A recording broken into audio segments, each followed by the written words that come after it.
No comments. না না না সানের আউটটা ছিল। No comments. আপনি মাঠে ছিলেন, আসলে আপনার কাছে কি মনে হচ্ছে? না নো কমেন্টস। আপনারা কি এখন কমেন্ট করতো মানে যেটা হচ্ছে সত্য, তো বাজে কোনো মন্তব্য না। এটা আসলে আমার হাতে নাই, আসলে সেটা আমি বলতে পারবো না। তো এখানে আসলে সবার মধ্যে হামডারনেসটা ছিল, আসলে যে সবার মধ্যে কমিটমেন্টটা ছিল যে আমরা মিরপুরে যেহেতু সবসময় একটা অ্যাডভান্টেজ থাকে বোলারদের জন্য, সো ওই অ্যাডভান্টেজটা নেওয়ার চেষ্টা করবো এবং শেষ পর্যন্ত এফোর্ট দিব। শেষ পর্যন্ত এফোর্ট দিয়ে যদি আমরা হেরে যাই তাতে সেটা আমরা অ্যাকসেপ্ট করে নেবো, বাট শেষ পর্যন্ত এফোর্ট দিলে এখানে অনেক কিছু চান্স থাকে এবং সেটা শেষ পর্যন্ত আমরা জিততে পেরেছি, সেটা এফোর্ট দিতে হবে। দুইটা আউট নিয়ে অপোনেন্টের একটা ক্ষোভ দেখা গেছে, আপনি মাঠে ছিলেন, আসলে আপনার কাছে কি মনে হচ্ছে? না নো কমেন্টস। কনসিস্টেন্ট রান করতেছে, প্রিমিয়ার লিগে তো কনসিস্টেন্ট রান করে, প্রত্যেক বছর রান করে। সো এটা তো একটা ওদের টিমের জন্য অ্যাডভান্টেজ যে এক পাশ থেকেও খেলা ধরে রাখে সবসময়, এবং অপোনেন্ট টিমের জন্য এটা একটা সহজ প্ল্যানও বলতে পারেন যে বিজয়কে আউট করতে পারলে আপনার জন্য খেলাটা সহজ হবে। তো শেষ পর্যন্ত ও সেঞ্চুরি করছে, বাট অবশ্যই ক্রেডিট তাকে দিতে হবে, শেষ পর্যন্ত খেলছে এবং আলটিমেটলি আমরা জিততে পারছি কিনা।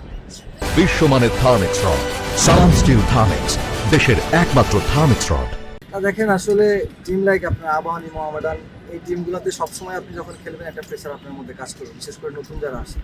কমলের জন্য একটু কঠিন অবশ্যই ছিল প্রথম দিকে, তারপরেও যেভাবে করে ম্যানেজ করছে এবং যে ইনিংসটা আজকে আমাদের টিমের জন্য সে খেলছে, অবশ্যই সে গেমটা তাকে দিতে হবে এবং আমরা চাইবো যে বাকি যে ম্যাচগুলো আছে সেই ম্যাচগুলোতে সে একইভাবে খেলবে এবং ইমনে ছন্দে থাকলে কেমন প্লেয়ার সেটা আমরা সবাই জানি এবং রাখিব তো আনডাউটলি টপ করা।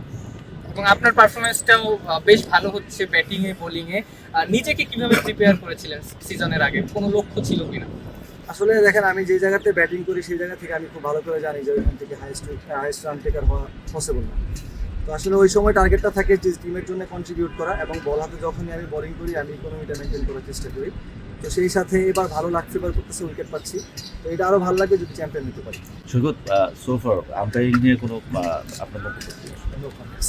না না না না না একটা ব্যাড আর গুড যে কোনো একটা থাকে। অ্যাজ এ ক্রিকেটার যখন চারদিকে এত কথাবার্তা হয়, আপনার নিশ্চয়ই একটা মানে স্যাটিসফ্যাকশনের জায়গা আছে, সুতরাং আপনি বলতেই পারেন। না, স্যাটিসফ্যাকশনের জায়গা না। আপনি দেখেন যে অনেক সময় কিছু ভুল আপনার ফরে ভালোর জন্য আসবে, কিছু আপনার খারাপের জন্য যাবে। যখন আপনার জন্য আসবে না সেটা আপনার কাছে খারাপ লাগবে, তো সেই খারাপটা লাগে।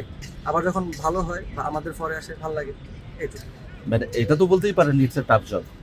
অবশ্যই টাফ জব। এই গরমের মধ্যে আপনি 100 বার দাঁড়ায় আছেন, এটা অবশ্যই টাফ জব। সবার জন্য তো টাফ, আপনাদের জন্য তো টাফ। চ্যাম্পিয়নশিপের দিকে যাচ্ছি, আসলে সোফার আমাদের যে আলটিমেট টার্গেট সেটা অ্যাচিভ করতে পারলে তো খুবই ভালো লাগবে। সবাই তো এটাই আশা করে যে আবাহনী, মোহামেডানের মতো টিমগুলোতে যারা খেলে তারা চ্যাম্পিয়ন হতে চায়। তো ডেফিনেটলি আমাদের লক্ষ্যটা ওই দিকেই থাকবে। এখনো আরো 2টা ম্যাচ বাকি আছে, সেই 2টা ম্যাচ আমরা জিততে চাই। কনফিডেন্স তো দেখেন, আপনি যদি জিততে থাকেন আপনি তো অবশ্যই কনফিডেন্ট থাকবেন। জিততেছি, কনফিডেন্স আছে, ভালো লাগতেছে, সবকিছু ভালো চলতেছে, ইনশাল্লাহ দোয়া করব।